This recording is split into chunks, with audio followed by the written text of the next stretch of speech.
तो बच्चों आज हम लोग शुरू करने वाले हैं एक्सरसाइज 7.1 का क्वेश्चन नंबर 4 जो कोऑर्डिनेट ज्योमेट्री का पार्ट है जिसको हम लोग निर्देशांक ज्यामिति बोलते हैं। आज क्वेश्चन नंबर 4 में ये देखना है कि एक ट्राइंगल दे रखा है ना, उसमें पूछा है जांच करने के लिए उसके 3 शीर्ष दिए गए हैं ना, वर्टेक्स दिए गए हैं ए बी सी। मैंने पहले से ट्राइंगल ड्रॉ कर रखा है और सबके कोऑर्डिनेट दिए गए हैं। जैसे ए का कोऑर्डिनेट है 5, बी का कोऑर्डिनेट है 6, 4, सी के कोऑर्डिनेट है 7, -2। ये कोऑर्डिनेट है, इससे हमें चेक करके बताना है कि ये त्रिभुज समद्विबाहु त्रिभुज है कि नहीं। ठीक है, समद्विबाहु त्रिभुज में क्या होता है जिसको हम लोग आइसोसेलेस ट्राइंगल बोलते हैं। इसमें कंडीशन ये होता है कि अगर इसका 2 साइड्स यानी 2 भुजा अगर बराबर हो गया तो हम इसको क्या बोलेंगे, ये समद्विबाहु त्रिभुज है। जैसे एक भुजा हो गया हमारे पास ए बी है ना, अगर ए बी या बी सी अगर ये दोनों बराबर हो गए तो समझेंगे ये समद्विबाहु है। अगर मान लेते हैं ए बी और ए सी बराबर हो गया तब भी समद्विबाहु है। अगर तीनों में से तीनों अलग अलग हो गए, तीनों साइड्स अलग अलग हो गए तो हम कहेंगे ये समद्विबाहु त्रिभुज नहीं है। तो चलिए स्टार्ट करते हैं कैसे बनेगा ये क्वेश्चन। तो सबसे पहले हमें ए बी भुजा जो है उसका हमें दूरी निकालना पड़ेगा, यानी ए बी भुजा का माप निकालना पड़ेगा कितना है। तो कैसे निकालेंगे, दूरी सूत्र का प्रयोग करेंगे। सबसे पहले भुजा ए बी की दूरी यानी जो भुजा ए बी है उसको निकालना पड़ेगा। ठीक है, यानी ए बी है कितना। ठीक है, तो इसके लिए हमें दूरी सूत्र का प्रयोग करना पड़ेगा। किसका प्रयोग करना पड़ेगा, दूरी सूत्र का।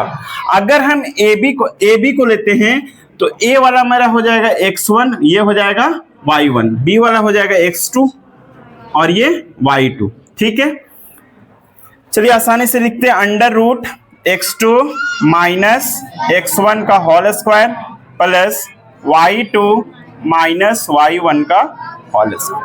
ठीक है, x2 कितना दिया गया है 5, कितना दिया गया है 5, कितना है 6 है, कितना है, तो x2 हमारे पास यहाँ पे 6 है और x1 कितना है 5 है। ठीक है, x1 कितना है 5 है प्लस y2 कितना दे रखा है 4 दे रखा है और y1 कितना है माइनस। देखिए y2 हमारे पास 4 है माइनस और y1 ऑलरेडी माइनस में है, इसलिए मैंने यहां ब्रैकेट को कर्ली ब्रैकेट बना लिया है। ठीक है, यहां पे माइनस y1 के जगह में -2 लिखने वाले हैं। ठीक है, किसी को कोई समस्या, अरे किसी को कोई दिक्कत है यहाँ पे, बात समझ में आ गया। क्योंकि 2 चिन्ह एक साथ नहीं रह सकते इसलिए उसको ब्रैकेट में इंक्लोज करके रखा गया है। ठीक है, बात समझ में आ रहा है।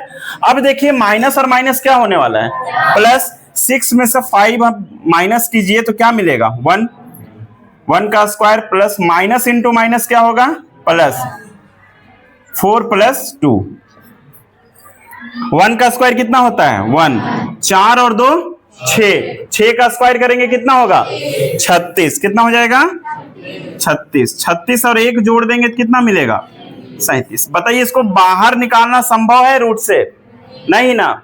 चलिए हमारे पास ए बी निकल के आ चुका है कितना √37 यूनिट, जिसको हम मात्रक बोलते हैं। ठीक है, बात समझ में आ गया।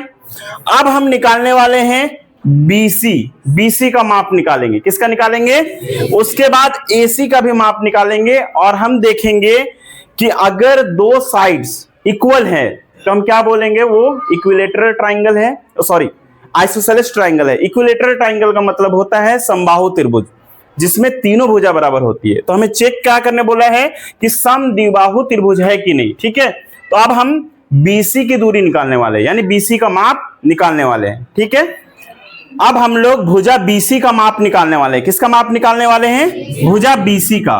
तो ये हमारे पास x1 हो गया, ये y1 हो गया, ये x2 हो गया और ये y2। अब BC का माप निकालेंगे तो कैसे निकालेंगे, आप लोग क्या करेंगे, दूरी सूत्र का प्रयोग करने वाले हैं। √x2 - x1 का whole square plus y2 - y1 का होल स्क्वायर।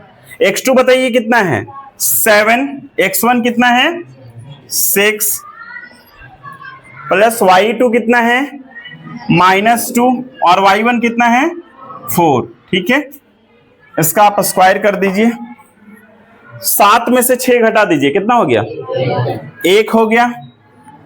प्लस -2 -4, तो माइनस माइनस क्या हो जाता है प्लस, सिर्फ साइन चेंज नहीं होगा। साइन चेंज कब होता है जब इनटू होगा, ठीक है।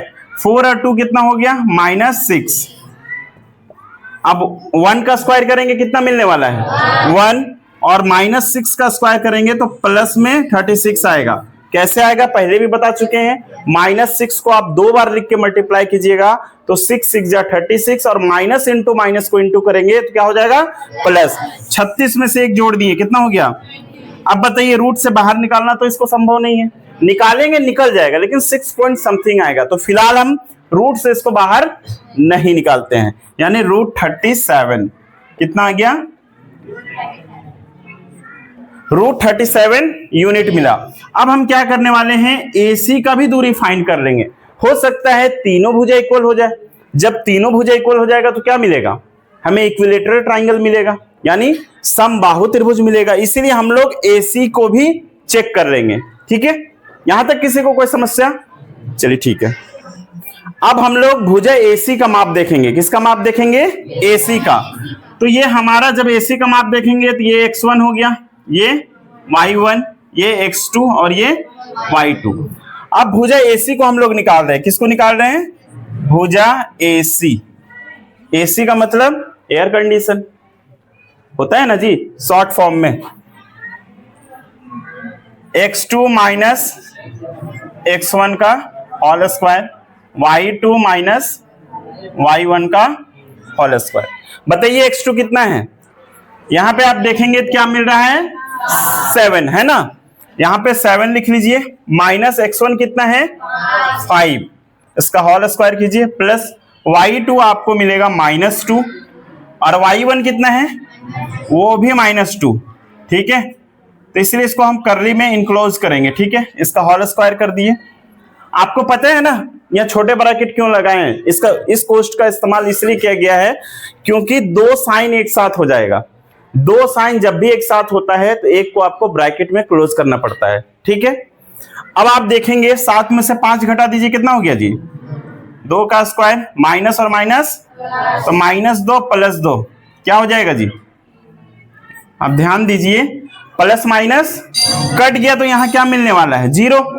अब 0 का स्क्वायर करेंगे तो 0 मिलेगा, यानी इसका कहानी खत्म है एक तरह से। 2 का स्क्वायर कितना हो जाएगा 4, अब 4 कितना निकलेगा 2, यानी यहां पे निकल के आ गया 2 मात्रक 2 यूनिट, ठीक है। तो देखिए ये निकल के आया हमारे पास 2 यूनिट, ठीक है। अब आप देखिए AB बराबर BC, 2 भुजा बराबर हो गए, नॉट इक्वल टू AC, यानी अगर हम कह सकते हैं कि 2 भुजा बराबर हो किसी भी ट्राइंगल का 2 साइड्स है ना, 2 भुजा अगर इक्वल होता है तो हम उसको कौन सा त्रिभुज मान लेते हैं समद्विबाहु त्रिभुज। कौन सा समद्विबाहु त्रिभुज मान लेते हैं। बात समझ में आ गया।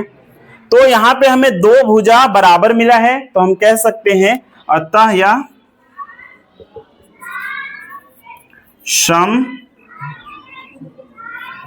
समद्विबाहु त्रिभुज है। किसी को कोई दिक्कत, यहां तक बात समझ में आ गया। कोई भी बच्चे को दिक्कत है यहां तक समझने में नहीं ना, आसानी से समझ में आ गया। कल है सैटरडे और कल है टेस्ट का दिन, ठीक है। यही 1 2 3 4 इसी में से टेस्ट लिया जाएगा आपसे। हो सकता है कुछ निर्देशांक जो आपको दिए गए हैं कोऑर्डिनेट उसमें थोड़ा बहुत चेंजेस रहेगा, ठीक है, उससे तो कोई दिक्कत होने वाला नहीं है। अगर नंबर को बदल दिया जाए तो अब भी आप आंसर फाइंड कर सकते हैं, क्योंकि आपको वे आना चाहिए कि बनेगा कैसे। बात समझ में आ गया। अब इतना क्लास में आपको दूरी सूत्र बहुत अच्छे से समझ में आ गया होगा। इस तरह का अगर आपको क्वेश्चन पूछा जाएगा तो आप आसानी से बना सकते हैं। यहां तक किसी को कोई दिक्कत है नहीं ना। चलिए मिलते हैं हम लोग अब अगले क्लास में।